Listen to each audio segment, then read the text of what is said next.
नमस्कार, म रेणु कुमारी बमजुन 2025 को डिबी विनर। हिजो चाहिँ मैले डिबीको बारेमा चाहिँ थोरै सुपरफिसियल जानकारीहरू दिएको थिएँ। त्यसमा चाहिँ मैले सोचेको भन्दा अलि राम्रो रेस्पोन्स आयो अनि त्यही भएर वाइ नट सेकेन्ड भिडियो भनेर मैले यो भिडियो बनाएको हो। यो भिडियो बनाउनुको मुख्य उद्देश्य भनेको चाहिँ केस नम्बर बढी भएको कारणले चाहिँ मैले सफर गरेको, मैले फेस गरेको कुराहरू चाहिँ म यसमा जानकारी दिन गइरहेको छु ताकि तपाईहरुलाई सजिलो होस् भनेर। यो भिडियोमा चाहिँ म जेरोबाट सुरु गर्नेछु। जेरोबाट मैले डिबी भरेको दिनदेखिबाट। तपाईले डिबी भर्दाखेरि चाहिँ सुरुमा तपाई जे छ त्यही सिंगल हुनुहुन्छ भने सिंगल अनि म्यारिड हुनुहुन्छ भने म्यारिड डिबी भर्नुपर्ने हुन्छ। किनभने तपाई अब म्यारिड हुनुहुन्छ, फ्यामिली हुनुहुन्छ, तपाईले सिंगल डिबी भर्नु भने फ्याक्टै डिबी भर्यो भने फेरि तपाईलाई धेरै गाह्रो हुन्छ। हाम्रो इन्टरभ्यूमा पनि एउटा यस्तै केस थियो। उहाँ चाहिँ म्यारिड हुनुहुँदो रहेछ अनि सिंगलमा डिबी भरेछ। सिंगलमा डिबी भइसकेपछि उहाँलाई डिबी परेछ। डिबी परेपछि उहाँको हिम्मतलाई त मान्नुपर्छ। उहाँ चाहिँ इन्टरभ्यू डेटसम्म गएर इन्टरभ्यूमा चाहिँ मैले आफैले डिबी भरेको, मलाई यसको बारेमा केही जानकारी नै थिएन कि सिंगल पनि हुन्छ, फ्यामिली पनि हुन्छ। म अज्ञान थिएँ, मलाई त्यसको बारेमा केही नलेज थिएन। त्यही भएर मैले डिबी भरेर मलाई परेको भन्दाखेरि चाहिँ उहाँको भिजा एप्रुभ भएको थियो। उहाँलाई चाहिँ मान्नै पर्छ हैन।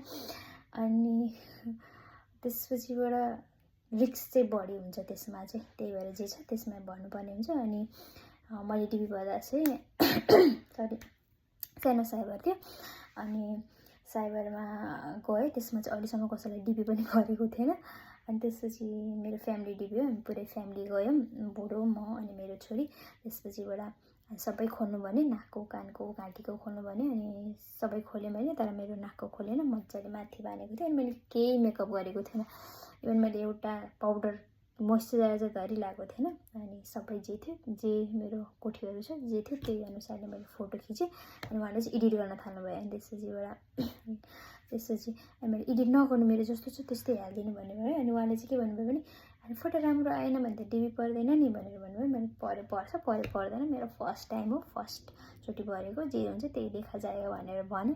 अनि त्यसपछि सबमिट गरिदिनु भयो। सबमिट गरिसकेपछि त्यो पेपर दिन्छ, पेपर ल्याएर घरमा राखेँ। अनि प्राय मेमा आउँछ, मे 3 कि 4 मा आउँछ, मे 3, 4 मा आउँछ। 9 बजेदेखि स्टार्ट हुन्छ। अनि त्यो सबमिट, त्यो नम्बर हालेर तपाईको गुगल र क्रोममा गएर, गुगल या क्रोममा गएर त्यो नम्बर हालेर तपाईले आफ्नो रिजल्ट चेक गर्नुपर्ने हुन्छ। सुरुमा चाहिँ मैले बुढोको चेक गरेँ हैन। बुढोको चेक गरेर चाहिँ you have been not selected भनेर आयो। अनि त्यसपछि मैले चेक गरेँ। धेरै ट्राफिक थियो त्यतिखेर। अनि त्यसपछि मैले चाहिँ 11 बजे, 11:30 बजे ठ्याक्क मैले मेरो चेक गर्दाखेरि चाहिँ मेरोमा चाहिँ you have been randomly selected for further processing into the diversity immigrate visa program भनेर आयो कि। अनि त्यसपछि मलाई त फेरि ऱ्यान्डमली सेलेक्टेड भनेको छ। अनि यसमा चाहिँ म यति धेरै कन्फ्युज भएँ कि सेलेक्ट भएको हो कि होइन। किनभने you have been randomly selected for further processing भनेर भनेको छ।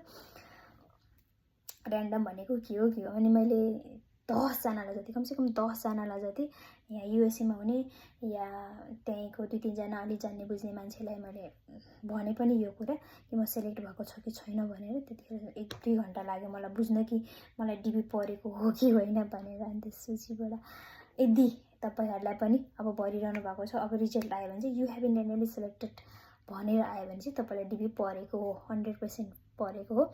यदि डिबी परेन भने चाहिँ you have been not selected भनेर त्यसले मुखैमा भनिदिन्छ। अनि त्यसपछिबाट डिबी परिसकेपछि चाहिँ अब चाहिँ प्रोसेस सुरु हुन्छ। मेन प्रोसेस चाहिँ अब सुरु हुन्छ। अब तपाईले यसपछि चाहिँ DS-260 लेटर भर्नुपर्ने हुन्छ। DS-260 लेटर भर्दाखेरि चाहिँ तपाईको सबै डकुमेन्ट्स, जन्मदेखि लिएर बिचमा के भयो, सर्टिफिकेट, नागरिकता सबै तपाईको ओरिजिनल हुनु पर्यो, राम्रो हुनु पर्यो, गाविसबाट प्रुभड हुनु पर्यो हैन। जस्तै अब मेरोमा चाहिँ के थियो भने मेरो नागरिकता र मेरो सर्टिफिकेटमा चाहिँ नाम एउटै थियो, तर मेरो जन्मदर्तामा नाम मिलेको थिएन। अनि त्यही भएर मैले चाहिँ फेरि जन्मदर्ता बनाउनु पर्यो त्यहाँ नाम मिलाएर। अनि त्यसपछिबाट मेरो बुढाको केसमा चाहिँ के भयो भने उहाँको सर्टिफिकेट र उहाँको नागरिकतामा बुवाको नाम थियो। अनि उहाँको बुवाको नाम चाहिँ आफ्नो नागरिकतामा चाहिँ मेरो ससुरा बुवाको चाहिँ नाम अर्को थियो, एउटा स्पेलिङ मात्रै EA को केही डिफ्रेन्ट थियो। अनि त्यो पनि हामीले मिलाउनु पर्यो। मतलब A to Z एउटा पनि गडबडी हुनु भएन। तपाईँको सर्टिफिकेटमा सेम नहुनु पऱ्यो, नागरिकता जन्मदर्ता सबैमा। बुढोको पनि अब मेरो बुवाको नाम मेरो नागरिकतामा अर्को छ भने उहाँको नाम उहाँको नागरिकतासँग मिलेन भने फेरि प्रब्लम हुन्छ। त्यही भएर हामीले सुरुदेखि नै मेरो जन्मदर्ता बनाएँ, नागरिकता बनाएँ, ससुरा सासूको नागरिकता बनाएँ, आमाको नागरिकता बनाएँ, सबै मिलाएर सर्टिफिकेट अनुसार सबै मिलाएर बनाएँ, बुढोको पनि बनाएँ। अनि त्यसपछिबाट आफ्नो डकुमेन्ट्स चाहिँ स्ट्रङ बनाएँ। पहिला सुरुमा DS 260 लेटर भर्न केही हतार गर्नु पर्दैन। तपाईँलाई 1 देखि 1.5 महिनासम्म पनि तपाईँले भर्नु भएन भने चाहिँ फरक पर्दैन। तर तपाईँको डकुमेन्ट चाहिँ स्ट्रङ हुनु पऱ्यो, किनभने त्यसकै आधारमा चाहिँ अब सेकेन्ड लेटर आउने अनि इन्टरभ्यूसम्म तपाईँले जानु, इन्टरभ्यूसम्म लाने डकुमेन्ट्स चाहिँ त्यो हो। त्यही भएर तपाईँको सेकेन्ड DS 260 लेटर चाहिँ त्यति स्ट्रङ हुनुपर्छ आफ्नो डकुमेन्ट्स। अनि त्यसपछिबाट हामीले त्यो गऱ्यौँ। अनि मैले 1.5 महिनापछि डिबी परेको 1.5 महिनापछि चाहिँ कन्सल्टेसीमा गएँ, काठमाडौँमा गएँ म, एउटा राम्रो कन्सल्टेसी हेरेँ। अनि त्यसपछिबाट यदि तपाईँहरू आफ्नो नलेज छ, जानकारी छ भने चाहिँ आफै पनि भन्न सक्नुहुन्छ DS 260 लेटर। तर हामीलाई चाहिँ त्यति नयाँ भएको कारण चाहिँ, त्यति जानकारी नभएको कारण चाहिँ हामीलाई चाहिँ स्योर थिएन कि के गर्ने के नगर्ने भनेर। अनि त्यसपछि हामी गयौँ कन्सल्टेसीमा। सकेसम्म कन्सल्टेसीमै गएको राम्रो, किनभने उहाँले सानो डिटेल पनि हेरिदिन्छ, एक डिटेल हेरिदिन्छ। अनि हामी गयौँ। त्यसपछिबाट तपाईँलाई कहीँ काम गरिरहनु भएको छ भने चाहिँ एक्सपिरियन्स लेटर पनि लिएर जानुपर्ने हुन्छ, कति वर्ष काम गऱ्यो के गर्यो भनेर, होइन। सुरुमा जन्मदर्ता, नागरिकता, बुढो बिहे गर्नुभएको छ भने, म्यारिड छ भने बिहे दर्ता, सासू ससुराको नागरिकता, अनि तपाईँको उता मेरो बुढोपट्टिको सासू ससुराको नागरिकता, आमा बुवा सासू ससुराको नागरिकता, अनि त्यसपछि सर्टिफिकेट आफ्नो पढेको। अनि त्यसपछिबाट कहीँ काम गरेर छ भने एक्सपिरियन्स लेटर लिएर जानुपर्ने हुन्छ। अनि त्यसपछिबाट उहाँ कन्सल्टेसीमा गएपछि उहाँले एक डिटेल हेरिदिन्छ। 2-3 दिन लागेर हामीलाई चाहिँ ठ्याक्कै 2 दिन लागेको थियो। अनि पहिला सबै कुरा डिटेलमा हेर्नुभयो, कहाँ काम गरिरहनु भएको छ, कति वर्ष काम गर्नुभयो, सबै हेर्नुभयो। अनि त्यसपछि एउटा पेपर दिन्छ, बुकै दिन्छ कि सब ठिक छ कि छैन, नागरिकता अनुसार, जन्मदर्ता अनुसार, तपाईँको ससुरा बा सबै नाम ठिक छ कि छैन, जन्म ठिक छ कि छैन, त्यो मिलाउनु पर्ने हुन्छ, कम्पेरिजन गर्नुपर्ने हुन्छ, कहाँ केही गडबड भएको छ कि छैन, के मिलेको छ कि छैन। किनभने तपाईँको यसकै आधारमा चाहिँ सेकेन्ड लेटर आउने। अनि हामीले 2 दिन लागेको थियौँ त्यो हेर्नलाई, एक डिटेलमा केही छुट्यो कि छुटेन भनेर। अनि ल अब चाहिँ के छैन भनेपछि उहाँहरूलाई यो लेटर दिइसकेपछि चाहिँ ल सब्मिट गरिदिनु भनेपछि चाहिँ अनि उहाँहरूले सब्मिट गरिदिनु भएको थियो। सब्मिट गरिसकेपछि अब मेरो केस नम्बर चाहिँ अराउन्ड 10,000 थियो। त्यसपछिबाट अराउन्ड 10,000 थियो।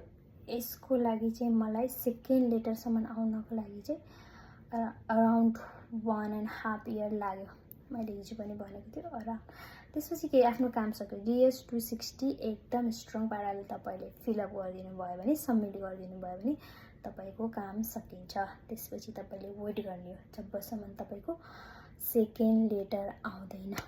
केस नम्बर बढी छ भने एकदम पेसेन्स राख्ने, एकदम पेसेन्स राख्ने। मैले त सुरुमा त अब यति एक्साइटमेन्ट थियो कि डिबी पढेर कि म भोलि नै अमेरिका पुग्छु भन्ने थियो। त्यही भएर पुरै हल्ला भयो, होइन। अनि बिस्तारै बुझ्दै गएपछि त अब टाइम लाग्ने रहेछ भनेपछि चाहिँ मैले यो कुरा कसैलाई पनि भनेको थिएन। यसै मेरो फ्यामिली बाहेक, मेरो फ्यामिलीलाई मात्र त्यसको बारेमा जानकारी थियो।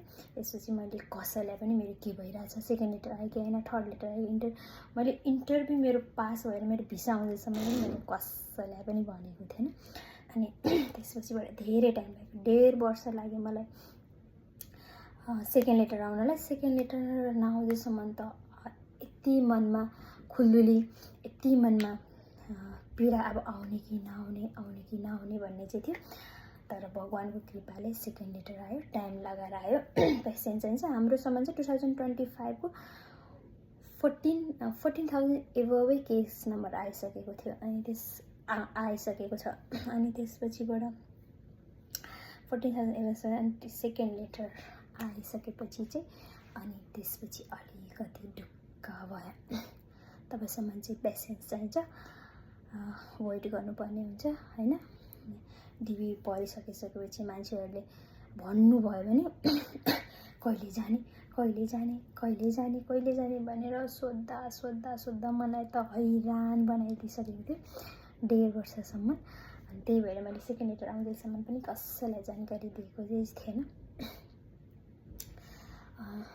आजको भिडियो चाहिँ यति नै। अब सेकेन्ड लेटर आइसकेपछि चाहिँ के गर्ने, अगाडिको प्रोसेस कसरी, इन्टरभ्यूको लागि तयारी गर्ने, कन्सल्टेन्सीहरूबाट म यो क्लास दिन्छु, त्यो क्लास दिन्छु, त्यो गर्ने कि नगर्ने भनेर यदि तपाईँहरूलाई बुझ्न छ भने, जानकारी लिनु छ भने तपाईँले झिझक नमानिकन कमेन्ट गर्न सक्नुहुन्छ। यसको बारेमा तपाईँलाई केही बुझ्न मन छ भने पनि तपाईँ त्यसको बारेमा, मलाई यसको बारेमा नलेज चाहियो भनेर, यसको बारेमा जानकारी चाहियो भनेर कमेन्ट गर्न सक्नुहुन्छ। आजको लागि यति नै।